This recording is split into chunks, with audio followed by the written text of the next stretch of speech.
Annabelle Johnson is the head of policy and advocacy at the New South Wales Farmers, also a farmer at Young, I believe, Annabelle, or near there. Near there, off a farm down at Young, and get back there as much as possible. Keeps you grounded, I'm sure. Now, Annabelle, when it comes to the recent history, we had horrific bushfires some way back. New South Wales farmers concerned that could happen again very shortly. Yeah, absolutely. Well, I mean, we've had 3 exceptionally wet years, and what that has done is it has resulted in excessive vegetation growth, and there is a real risk as we are seeing the days, they're starting to heat up.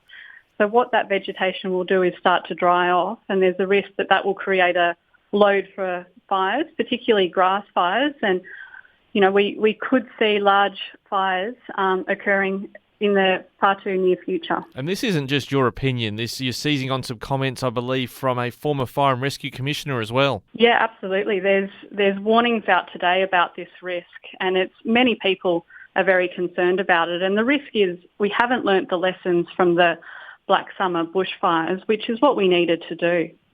And when it comes to, I guess, where the main concern in terms of what land this could come from, I'm guessing here you're not so much concerned about farmers and whether they're looking after their land. It's the public land where the concerns might come from.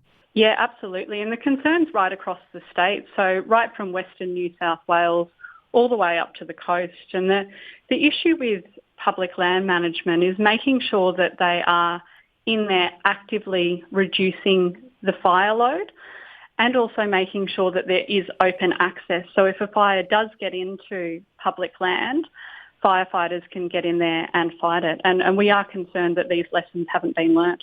Is that a concern arising from observations from your members that that work hasn't been done, or is it just what's being reported about what local land services and others are actually doing on the ground? Well, it's an issue around funding with national parks particularly. I mean, national parks are declared, but too often there isn't funding attached to that declaration to ensure that their staff have the resources to be able to go in and make sure that they can actively manage and keep the fire load down. And it's a critical concern for our members. Too often our members see weeds, which, they burn, they can be a fire risk. They see those growing in public lands when they're trying to keep them under control and make sure that the fire load is reduced so that they're not impacted. Well, and not only is that, good stewardship and being a good neighbour as well and good for fire prevention, but I imagine farmers might feel a bit frustrated that in some cases they might be maybe breaking the law or not complying with local fire authorities' wishes when it comes to controlling fire risk on their own property, but the similar law doesn't seem to apply on public land. Yeah, absolutely. It's a biosecurity issue we control, and it's one of our great frustrations. If you're doing the right thing, you want to make sure that your neighbour's doing it. And it's not the only bureaucratic issue in this space. We've also got an issue around farm fire units. So farmers quite often will have their own firefighting gear, but this will be in unregistered vehicles. At the moment, they can't use those vehicles. If they see a fire go up, they can't use those vehicles because they're not covered by insurance, which means that we've got farmers that are there seeing a fire.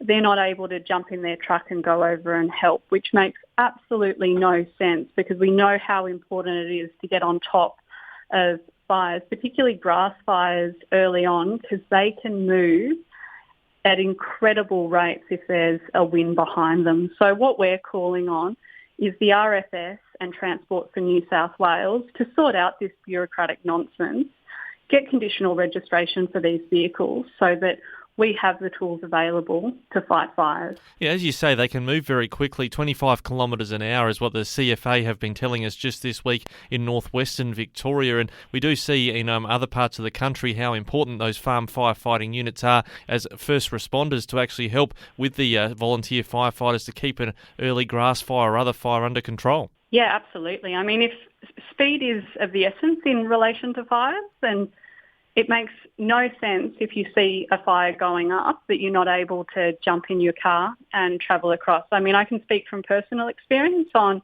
our farm. We saw a fire start due to a piece of machinery. Fortunately, my family had a farm fire unit. We just raced across, and it was 30 to an hour before the other fire trucks got there, and that's nothing. That is the tyranny of distance that we're dealing with in the regions. And that's why it's so important that if you do have tools that are close by that can fight a fire, you make sure that you throw everything at it as early as possible. Well, we'll get in touch with the member for Cootamundra, who is the Emergency Services Minister, Steph Cook, see if we can find out what the government and indeed the opposition might be doing on this front with an election coming up in a couple of months. Annabelle Johnson from New South Wales Farmers, thanks so much for joining us today. No worries. Thank you.